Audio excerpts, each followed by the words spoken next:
გამარჯობა მეგობრებო და გიბრუნდებით ცხელი სიახლეებით. ენრიკეს პასუხი კვარაცხელიას კრიტიკოსებს და ახმაურებული ფრანგული პრესა. მიქაუტაძე დაბრუნდა. რას ამბობენ გიორგის შესახებ და რა განაცხადა ქართველმა. სიახლეების დაწყებამდე კი თხოვნა დამიფასო ჩრომა და ვცადოთ რომ ავიდეთ 2000 მოწონებაზე. ასევე ჩვენ 100,000 გამომწერისკენ მივიწევთ. ხოლო თუ ჯერ კიდევ არ ხარ არხის გამომწერი, თხოვნა დამით მორი წამი და შემოუერთდე ჩვენ საფეხბურთო ოჯახს. მადლობა თუ შენ ეს ჩემი ორი პატარა თხოვნა გაითვალისწინე და მოდი დავიწყოთ. ჩაკვეტაძის უიღბლობა გრძელდება. გიორგის მორიგი ტრავმა. ინგლისის ჩემპიონშიპის მე-19 ტურში გიორგი ჩაკვეტაძის ვოტფორდმა ნორვიჩი 3-2 დაამარცხა. ამ შეხვედრაში კი სამწუხაროდ ქართველმა ნახევარმცველმა მორიგი ტრავმა მიიღო და მოედანი ნაადრევად დატოვა. აღსანიშნავია, რომ ჩაკვეტაძემ შეხვედრა სასტარტოდან დაიწყო. ეს კი ტრავმის შემდეგ მისთვის ძირითადიდან დაწყებული პირველი მატჩი იყო. 21 წუთზე ვოტფორდი კონტრჩეტევაზე გადავიდა. ბურთით კი ჩაკვეტაძე იყო, რომელმაც მცველს აჯობა და მეკარესთან პირისპირ რჩებოდა. რა დროსაც ნორვიჩის მეკარე კარიდან გამოვიდა და ჩაკვეტაძე შეეჯახა. საბოლოოდ მომენტში დამნაშავე ქართველი იყო. საჯმა კი მას ყვითელი ბარათის უჩვენა. ჩაკვეტაძემ კი ამ ეპიზოდში წამოდგომა და თამაშის გაგრძელება შეძლო, თუმცა 38 წუთზე შეცვლა ითხოვა და მატჩი ვეღარ გააგრძელა. სასიხარულო ფაქტია, რომ გიორგი მოედანი თავისი ფეხით დატოვა, ხოლო მატჩის შემდეგ გასახდელში გუნდთან ერთად გამარჯვებაც იზეიმა. შეხვედრის შემდეგ კი გიორგის ტრავმაზე გუნდის თავკაცმა ხავი გრასიამაც ისაუბრა. არ ვიცი რამდენად მძიმეა ჩაკვეტაძის ტრავმა. მირჩევნია წინასწარ არაფერი ვთქვა, სანამ სრული ინფორმაცია არ გვექნება. ჯერჯერობით არ ვარ დარწმუნებული, რომ მომდევნო მატჩში თამაშს ეძლებს, განაცხადა გრასია. ლა-ლიგის მორიგ ტურში ვილიარეალმა ხეტაფეს უმასპინძლა და 2-0 დაამარცხა. საბედნიეროდ გიორგი მიქაუტაძე ძირითად შემადგენლობაში იყო, რომელმაც თავი ეფექტური გოლით დაგვამახსოვრა. კერძოდ შეხვედრის 64 წუთზე გიორგი მეკარის პირისპირ 1-1-ზე დარჩა. ქართველმა კი ულამაზესი გოლის გატანა შეძლო და მეკარეს ბურთი თავზე გადაუგდო. შეხვედრის დასრულების შემდეგ კი ვილიარეალის თავკაცმა მარსელინო გარსია ტორალმა ქართველ ფეხბურთელზე ისაუბრა. ყველა თავდამსხმელს სჭირდება გოლი და გამონაკლისი არც მიქაუტაძეა. ცდილობდი, რომ მას სიმშვიდე შეენარჩუნებინა. გოლის გატანით შეპყრობილი არავინ უნდა იყოს. პრიორიტეტი გუნდური თამაშია. ყველა მიცის, რომ გიორგი ზუსტი მოთამაშეა, რომელიც 20 გოლებს კიდევ გაიტანს. მას შესანიშნავი დარტყმა აქვს. ეს გოლი მას ჩვენზე მეტად სჭირდებოდა. ამიტომ მიხარია, რომ გარკვეული დროის შემდეგ გოლი ისევ გაიტანა, განაცხადა ვილიარეალის თავკაცმა. ასევე შეხვედრის შემდეგ მიქაუტაძემ თავის გულშემატკივრებს მიმართა. გამარჯობა ყვითელი წყალქვეშა ნავის გულშემატკივრებო. ძალიან ბედნიერი ვარ გამარჯვებით და ასევე გოლის გატანით. მადლობა ყველას მხარდაჭერისთვის, მალე შევხვდებით, განაცხადა გიორგიმ. ასევე აღსანიშნავია, რომ ესპანურმა სპორტულმა გამოცემებმა მიქაუტაძის გოლისადმი კომპლიმენტები არ დაიშურეს. ეისი, მიქაუტაძის გოლი. მოეშვით ცებნას, დღის გოლი უკვე გვაქვს. ქართველმა ფეხბურთელმა ბრწყინვალე ოსტატობა აჩვენა და ვილიარეალის მეორე გოლი შეაგდო. მიქაუტაძემ ბურთი ლუის ჯუნიორის გრძელი გადაცემით მიიღო. შემდეგ ოსტატურად გადაატარა სორიას თავზე და ბადეში გაახვია. კიდევ ერთი ფანტასტიკური გოლი. ამის შემდეგ უკვე საკითხავი მხოლოდ ის იყო, თუ კიდევ რამდენს გაიტანდა ვილიარეალი. მასპინძლებმა კიდევ ორჯერ კი გაიტანეს, მაგრამ ორივე ოფსაიდის მიზეზით გაუქმდა. არადა ერთ-ერთი გოლის ეპიზოდში მიქაუტაძე წინ სულ მილიმეტრით იყო. ვილიარეალმა 10 კაცით დარჩენილ ხეტაფეს სლია. თამაში კი ფაქტობრივად 64 წუთზე დასრულდა, როდესაც მიქაუტაძემ ულამაზესი გოლის გატანა შეძლო. ხუან იგლესიასი შეცდა. ქართველმა ფეხბურთელმა კი სორიას ბურთი დახვეწილი დარტყმით თავზე გადაატარა. ყვითელი წყალქვეშა ნავი კი დამაჯერებელი თამაშის წყალობით სატურნირო ცხრილის ლიდერთა შორისაა. წერია გამოცემაში. მე კი შეგახსენებთ, რომ გიორგიმ ლა-ლიგაში მესამე გოლი გაიტანა. ყველა ტურნირზე ერთად კი 5 გოლი დაუგროვდა. პარი სენ-ჟერმენმა ლიგა 1-ის მე-15 ტურში საკუთარ მოედანზე რენი ანგარიში 5-0 გაანადგურა. მატჩის გმირი კი კვარაცხელია გახდა, რომელმაც პარიზული კლუბის მაისურით ჩატარებულ საიუბილეო 50-ე შეხვედრაში დუბლის გაფორმება შეძლო და შესაბამისად საუკეთესო მოთამაშედაც დაასახელეს. ლუის ენრიკეს გუნდს წინა ტურში მონაკოსთან წაგებისა და სატურნირო ცხრილში ლიდერობის დაკარგვის გამო საკუთარი გულშემატკივრების თვალწინ რეაბილიტაცია მართებდა. პესეჟემ კი მეტოქე ყველანაირად დაჩაგრა და დამაჯერებელი გამარჯვებას იზეიმა. სეზონი ნელ-ნელა ხურდება. პარიზული კლუბი კი კვარაცხელიას მეთაურობით იმ ფორმას უახლოვდება, რაც წინა საჩემპიონო სეზონში იყო. ამ შეხვედრაში კი კვარაცხელიამ დაუვიწყარი გოლის გატანა შეძლო. ქართველმა ვინგერმა თავის სტილში ბურთი მარცხენა ფლანგზე მიიღო. შემდეგ მან ცენტრისკენ შეიწია და მიუხედავად იმისა, რომ მას ხელს მეტოქის დაახლოებით 7 ფეხბურთელი უშლიდა, ქართველმა კარში დარტყმა მაინც მოახერხა და ულამაზესი გოლის გატანა შეძლო. მეორე გოლი კი შეხვედრის 67 წუთზე გაიტანა, როდესაც უძლიერესი დარტყმით მეტოქის კარი აიღო. რამდენიმე წუთში კი დასვენების მიზნით ხვიჩა მოედნიდან გაიყვანეს.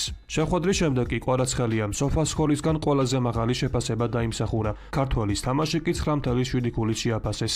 კვარაცხელია რომ ენრიკეს ფავორიტი მოთამაშეა ეს ახალი ამბავი არ არის. ამ ყველაფერს კი მოწმობს ის სიტყვები, რომელიც ესპანელმა სპეციალისტმა მატჩის წინა პრესკონფერენციაზე წარმოთქვა. არანაირ განსხვავებას არ ვაკეთებ. პირიქით ამას გადამწყვეტი მნიშვნელობა არ აქვს და ეს ფაქტი უნდა მივიღოთ. კვარაცხელიას თამაშით კმაყოფილი ვარ, რადგან ტოპ-დონის ფეხბურთელია, რომელსაც ძალიან დიდი ხარისხი და ამბიცია აქვს. ბედნიერი ვარ თამაშით, რომელსაც მიმდინარე სეზონში აჩვენებს. სეზონის მიმდინარეობისას ყველა ფეხბურთელს აქვს კარგი და ცუდი პერიოდები და ეს არანაირი პრობლემას არ წარმოადგენს, განაცხადა ენრიკემ. ეს სიტყვები კი ხვიჩამ უკვე რენთან შეხვედრაში გაამართლა. ამ შეხვედრაში კი ალბათ ყველას გაგვახსენდა ის შემტევი ტიპის კვარაცხელია, რომელსაც ნაპოლიში ვხედავდით. აშკარაა რომ ეს ამართლებს.